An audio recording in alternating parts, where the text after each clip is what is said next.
Hey guys, Manic Mercurian here, and before we get into this forecast, I did just want to talk about one thing. These personal readings I've been doing have increased in popularity, and I've been really thankful for that. I'm glad my information has resonated with you guys, and that I've received a lot of positive feedback, so I'm definitely appreciative of that. But that being said, they do take a lot of my time, and since they've increased in frequency recently, I will be increasing my rates just up to $10 for personal readings. That would be the birth chart readings as well as the synastry readings having to do with relationship compatibility. But without further ado, let's get into this weekly forecast. So, welcome to your astrological forecast for the week of Monday, December 13th through Sunday, December 19th. And this week we do have a few pretty big things going on here. So we do have Mercury and Mars both changing signs this week, so that definitely signifies some change here. And then we also have a full moon in Gemini, so that will be kind of exciting and fun. And in addition to those changes, we also have Venus turning retrograde and Chiron turning direct. And I'll talk more about what all that means here. But just for the general theme of this week, I think there is this combination of increased, I don't want to say intensity. We are moving away from the eclipse season, so there's this decreasing intensity, and we are sort of going back to quote unquote normal. However, we're gearing up toward the full moon of this week, and so, we're still coming off of the eclipse season and still carrying out this lunar cycle that began with the new moon solar eclipse on December 4th. So things are still unfolding in a very karmic way, especially for people with placements in Sagittarius or Gemini, but also for the rest of us as well.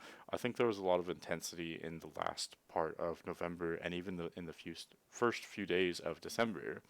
And there are a lot of new changes unfolding out of that intensity. So we're still experiencing the culmination and the manifestation of those energies that were very intense, but at the same time, the more these develop, the more normal things will start to feel again as we leave that eclipse season. So that's the general theme happening here. But let's get into the specifics. So for Monday, December 13th, this is a big day because we have two planets changing signs. You can see here right around noon Eastern Standard Time, Mars actually leaves Scorpio and enters Sagittarius. And later in the day, we have Mercury leaving Sagittarius and entering Capricorn. Here you can see looks like around 3 or 4 Eastern Standard Time, around 3 p.m. So, okay. So both of these changes, this is a pretty significant change, and I think it's almost fitting for a Monday. We're starting out the week with this sudden shift here. Mars moving into Sagittarius is much lighter and less intense, and this is the final inner planet to move from Scorpio. So I think we can be more expressive. Mars in Sagittarius is a very fiery energy. Sagittarius is, of course, a fire sign. So we can be more expressive, more outgoing. Sagittarius is very focused on fun, so I think it's generally a lighter energy. It's more playful, more expressive, and we can be competitive in this sort of playful way rather than this kind of intense competition that we may have experienced over the last several weeks when Mars was in Scorpio. Things were more heavy, more dense, more private or secretive, more internally competitive. And so we're leaving that kind of heavy, intense energy and starting the next several weeks with Mars and Sagittarius, which will be much lighter, more playful, more fiery, so more, enthusiastic and outgoing and expressive, and could be domineering in those aspects. But it's also more playful, more light, more focused on having fun and adventures, new experiences. Okay, so that all being said, we also have Mercury going from Sagittarius to Capricorn, so that's a very different energy. Mercury, which rules the mind, the intellect, and how we communicate, among other things, it's going from Sagittarius to Capricorn, so it's becoming much more sober. We're much more maybe disciplined, or we want things of structure, and we're beginning to value things of the long term. We want to plan things more when Mercury's in Capricorn. So we're thinking, more steps ahead. We're thinking about the big picture far down the line. And we may be more focused on our work, our, career, our ambitions, our plans, our goals, etc. Okay. That's kind of the gist of it. I know that was a quick rundown, but also there's just this general pattern that I touched on before of, the inner planets are moving away from the south node, away from this nodal axis. So that's where things will become more casual, less intense as we leave that intensity from November.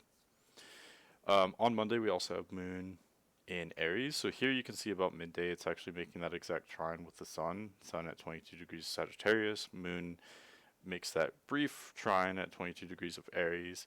So this is really a strong, positive energy to start out the day on Monday. It's very Mars oriented because the moon is ruled by Mars. Mars is in Sagittarius, so it's very fiery, very ambitious, very expressive. So all in all, I think Monday is going to be a stable day, a very energetic day. I think we might find it very easy to express ourselves and to be maybe a little bit louder than usual, more expressive, more active in general. We might be more energized. But this is in a really playful, fun way. I think there can be a lot of playful competition on Monday because it is centered around, I don't know, competition and ambition to some extent, or kind of chasing our desires, or being very active and competing, challenging one another maybe, but it's all in good fun. It's a very positive energy. Sagittarius is very, cheerful, upbeat sign. It's very jovial, and that's where most of the energy is fixated right now. So all in all, Monday I think is definitely a shift, which might be a little bit unusual at first, just to kind of to sit with, or to sink into. But all in all, it's a very stable, fun energy at the same time. So it can be definitely, I think that's it sort of softens this change, if you will, with that active, energetic type of vibe for this day. Okay, let's go to Tuesday, December 14th. Moon enters Taurus, which is very different. So, that makes things very much more grounded. So, where Monday was more competitive, more fiery, outgoing, more expressive, things cool off quite a bit as we go into Tuesday. Let's see here. Yes, and then the moon will also make that trine with Mercury, which has just entered Capricorn.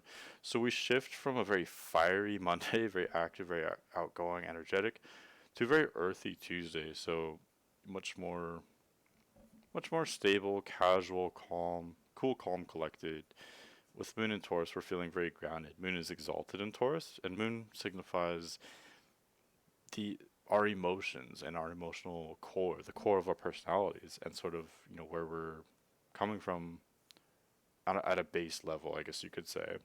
And Moon in Taurus is exalted, so we're feeling very grounded, in control. We're feeling Moon in Taurus just has this energy of peace about it. So I really like this energy. There's still the Sun and Mars in Sagittarius, so bringing that kind of upbeat, jovial, you know, almost kind of a little bit of party energy to Tuesday. But then we've got Mercury in Capricorn, which is very structured and disciplined and thinking about the future, very responsible. And then Moon in Taurus, which is also definitely disciplined, very grounded, kind of just easygoing energy. So yeah, I think Tuesday is really easygoing. This week in general looks, really nice, I have to say. You know, Monday with that nice trine, and then Tuesday with the moon exalted. So a really nice start to the week here. Let's go to Wednesday, December 15th. Moon does conjoin Uranus, either very late Tuesday or very early Wednesday, depending on where you are. So this is kind of unusual with, the Uranus, this outer planet right in the middle of Taurus. Taurus is usually such a grounded place. It's so, earthy, grounded, pragmatic. But with Uranus here, which rules sudden changes and earthquakes, it's kind of unusual, I guess. So with Moon highlighting this area, it's not aspected by anything, so I don't expect any major upheavals in finances or what have you. But there can be definitely some adjustments or changes there, maybe some realizations in regard to how we support ourselves. Often that could pertain to, money or relationships. I think there could be just some adjustments there, but nothing too jarring or alarming for most of us. Nothing too shocking, but just some kind of change or eccentricity there, I would think, for early on Wednesday. But of course, this is the moon. I always say how fast the moon goes. So this really just applies to very late Tuesday, very early Wednesday. And then, pretty much we're back to that kind of grounded energy of the moon in Taurus again after that. So So yeah, really nothing to worry about. Very casual. Let's see here. That's the main thing. Let me just make sure I'm not missing anything here. We do have Venus conjunct Pluto all week here, so I don't want to miss that. I talked more about that last week since that was when Venus conjoined Pluto, but Venus will. It's basically stationary all week, so there is that potential for changes in our finances and relationships, but I don't. It's not really in the main focus of the picture for this week. I think it's kind of just happening in the background, and there's almost like rumblings of something that might happen there in the near future, especially once Venus retrogrades back over there. But I just wanted to throw that out there because it's almost like there's hints of that happening right now, but we haven't yet fully experienced that. We don't actually understand what that is yet because it hasn't materialized. Going to Thursday, December 16th, Moon enters Gemini, kind of later in the day, depending on where you are, of course. And so this is interesting because it's the sign that will have a full moon later this week. So, the moon it has a lot of light. It's looking almost full basically. So that would signify increased activity. Of course, we're not experiencing the exact full moon yet, but because the moon is in the sign that it will become full, we're already experiencing that increased activity, that restlessness, that things can be a little bit more theatrical close to the full moon, more eventful. There could be more accidents or unexpected changes, but there can also be more good things happening as well. It's almost like things become more extreme, so there's more good happening, more bad happening. There's just more activity in general. People tend to be up later. Children and pets in particular tend to be, really riled up. But I guess all of us as well, we're just generally more active. And Gemini is such an active, scattered sign anyway. Gemini's, so frenetic, and it's wanting to be kind of everywhere all at once. It's so interested in so many different things. So with Moon entering Gemini about, halfway or later into the day here on Thursday, I think this might make us very restless. Definitely very fun seeking. Moon is opposing Mars in Sagittarius here today, and then like I said, it's beginning to oppose the Sun. So the focus is very much on this Gemini Sagittarius axis, and this axis pertains to learning, expanding the ego by accumulating knowledge or experiences, but it's also it is very much focused on learning and developing the soul in that way with those new experiences or new information. But it's also very much focused on fun. Gemini and Sagittarius love to have a good time. They love to experience new things. They're both kind of curious, very active signs. So this is the energy that we'll all be feeling, especially as we get into Thursday here, and then the next few days as well until we have that full moon. Let's go forward to Friday, December 17th. Moon is still in Gemini. It's separating from the North Node, and that's pretty much the main theme. So we're continuing to experience that curiosity, that socialness. So we're very scattered. We're very active. Might be very chatty, very sociable. Remember, Mercury is still in Capricorn, so we're still kind of focused on the future, and we might communicate in sort of a blunt or maybe a little bit of a cold way. We might communicate in a way that's kind of just focused on the future, I guess, or goal oriented. Um, but that's really the only main heavy energy when it comes to the inner planets, other than Venus, I guess. But Sun and Mars and Sagittarius blending with the Moon and Gemini, those are all making us very kind of active and playful and sociable. And so this really just continues through Friday, basically, as we gear up toward this full moon. And I think all those full moon themes will be really coming into play by Friday, even though the full moon hasn't technically happened yet. Going to Saturday, December 18th, we finally have the full moon, and it will be at 27 degrees. And I will pull up that exact chart for you here. Boom, right there. So this is not only a Gemini full moon, which would be, I've talked about this because it's really applied to this 2.5 days here. Wednesday, Thursday, or excuse me, Thursday, Friday, Saturday. I've talked about how playful this is, how light and kind of detached, how curious it might make us, how active it might make us. Gemini is such a crazy sign. It's so not only scattered, but it can handle. It brings a lot of nuance and complexity. It brings so many different themes because it's so multifaceted, I guess you could say. So this will make things more theatrical, very active, lots of things happening. But in addition to that, the sun will be conjunct the galactic center, and the full moon will be exactly opposite the galactic center.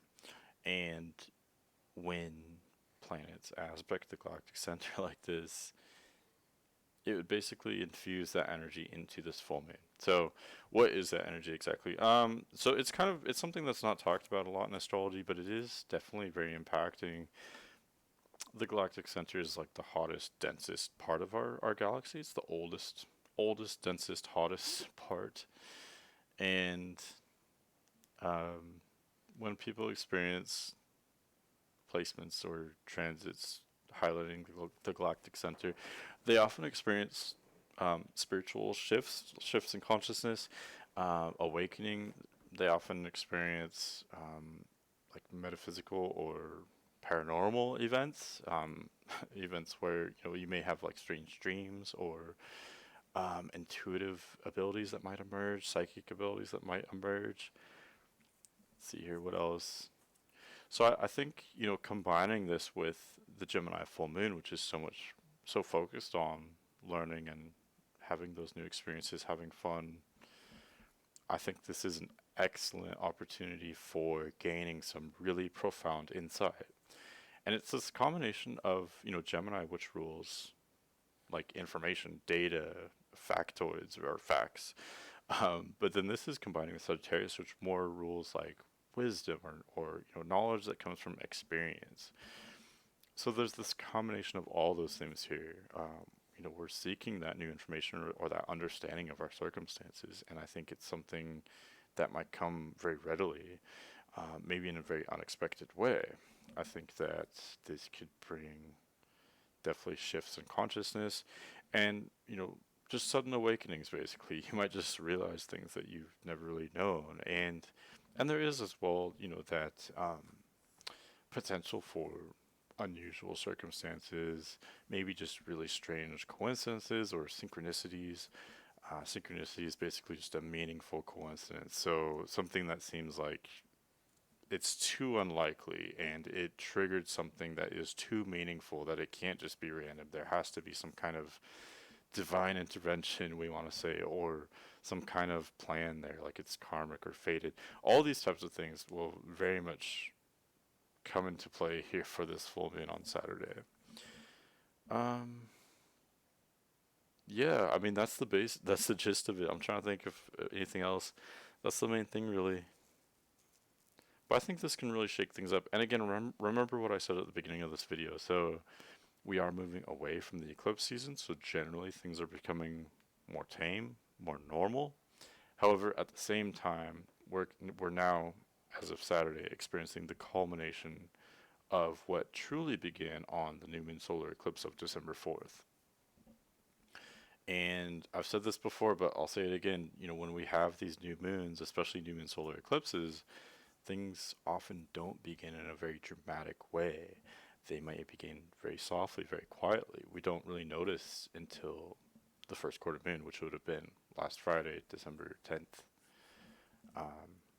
So something truly began around the 4th, which really made itself known on the 10th, and is now coming into full bloom, full fruition, culmination on the 18th. Hopefully that makes sense. So you can kind of think about what's happening in your life this month to kind of understand this as well. And also you can look to your own personal chart. What do you have in Gemini here or Sagittarius toward the end of these signs? Looking to your own chart will help to understand how it affects you. So what houses do you have there? And if you don't understand astrology, if you have any questions, you can always, email me or leave a comment. I'd be happy to help. Okay, let's go forward. Let's go forward to Sunday, December 11th. So that full moon happened at 27 degrees Gemini. So pretty quick after that, the moon enters Cancer here. And this is a theme that I've been noticing just lately where we'll have a full moon and then the moon will exit that sign very quickly afterwards. So it's almost like everything changes really dramatically. I think there's almost something that happens on Saturday that really changes things. There's this common theme where it's almost like the experiences, the wide array of experiences and the new information that we gain through Gemini transits triggers this new emotional depth and understanding and wisdom that we get from Cancer. So, just to really make it really digestible here, there may have been new information or understanding, new events that unfolded that triggered increased awareness in us. All that may have happened on Saturday, and then that triggers this new heavier energy that comes in as soon as the moon enters Cancer. This emotional depth and this sensitivity, this wisdom. So it's not just focused on gaining information or learning. It's more about just resonating with this new understanding that we have and just kind of sitting with it. Cancer isn't so much focused on going out and having all these different experiences and learning in such an active way. It's more just about sitting with what it already feels and what it already knows and learning from the inside. Just learning from what it feels in a way, from intuition, from what's inside, not from what's outside, not even from direct experience always, but just from what it already knows. It's like it just comes with this knowledge in a way. Much more internal. So the moon goes into Cancer and just on a more like casual or general way, it would indicate that we'd be more low key, more sensitive, maybe resting. It's almost like there's this big party on Saturday and it's really crazy and wild. And then Sunday, much more low key. We're resting, I guess. We're taking it easy after the crazy Saturday. Things, the moon is still very full, so things are very kind of hyped up or intense. But with the moon in Cancer, it's a much more internal and sensitive energy. So it it's almost like we tone it down dramatically right after the full moon. And again, that may be directly caused by the events of the full moon itself. There's also a few other things happening. So I hardly talked about any aspects this week at all, but we do have Sun sextiling Jupiter, so Sun at 28 degrees of Sagittarius, and it's still pretty much conjunct the galactic center. And then Sun is making that sextile with Jupiter and Aquarius. So I talked about this last week where, when we get these sextiles between Sagittarius and Aquarius, it's very goofy and kind of wild. It's intelligent and intellectual and even analytical, but at the same time it's kind of just wild and wanting to be kind of reckless or free, to assert its freedom in a way. And with Jupiter here in Aquarius, which is very philosophical, it's bringing maybe things pertaining to the internet or technology. It's making this nice kind of harmonious aspect with the sun. So this, I would just interpret this as meaning we are wanting to kind of be unique, quirky, fun, rebellious, have kind of intellectual or really interesting conversations. But the sun is still conjunct the galactic center, so this still could trigger even further or more awakenings, shifts in consciousness, more kind of karmic events or synchronicities happening as well. I don't think it would be as intense as Saturday. It wouldn't be as theatrical, but it would be a little bit more subtle or definitely more harmonious, more kind of quiet away in a way. But there could be those things happening on Sunday as well here. Okay, and then we finally have Venus turning retrograde at 26 degrees of Capricorn. And then later in the day, we also have Chiron turning direct at 8 degrees of Aries. There we go. Right there. So Okay, so Venus turning retrograde. I've talked about this before, but this is very unusual. Venus retrogrades once every year and a half or so, so that's less frequent than any other planet at all. It's very unusual, and it's very unusual right now because, as you can see here, Venus is one of the only planets that is retrograde right now. We also have Uranus retrograde, but everything else is direct. So, for those of you who don't know, when the planets are direct, things are moving forward in a very literal, linear, and literal way. It's very easy to understand, very direct, and it's more focused. It's more physical. When planets turn retrograde, we can perceive it as being dysfunctional, but it can be very functional in terms of gaining spiritual awareness, or it's just less focused on physicality. So it's retrograde planets aren't as good for thinking linearly and doing like logistical work or physical work.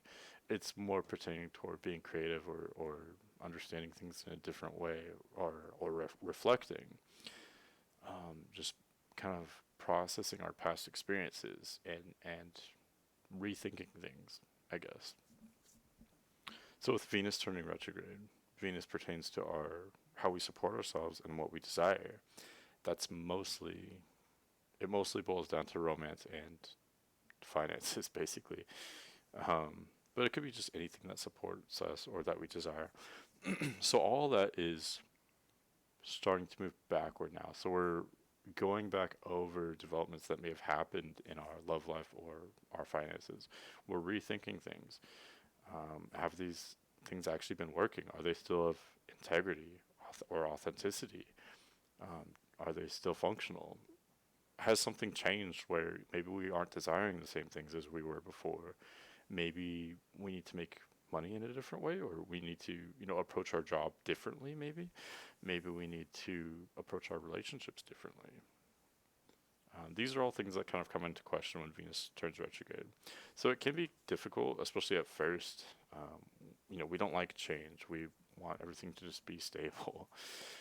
But this is necessary and can be very beneficial because, again, it's a way of reinforcing how we support ourselves and what we desire, and making sure um, that that we support ourselves in a way that's in our best interest, basically, and that we're desiring things that will truly make us happy. Because I think that's something too that with law of attraction, we don't realize how powerful we are in bringing to us what we desire. And I think the problem though is that oftentimes we desire things that don't actually make us happy because we become distracted, or we think we want one thing when we actually want something else.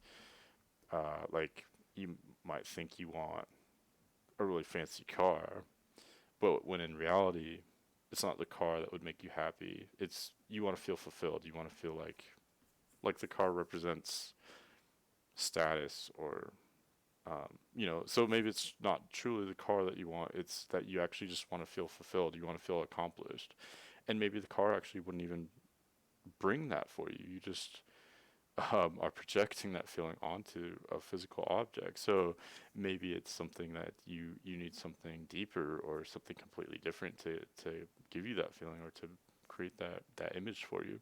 Hopefully that makes sense. But I think this happens all the time where um, it's just important to kind of make sure our desires are true to what will truly satisfy us in life. So this is just a really good opportunity to kind of rethink all that, and to have maybe new desires blossom.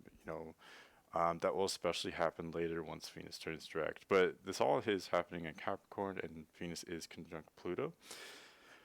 So I'm not gonna lie to you. This is very heavy. It's very dense. It's very intense, and it's very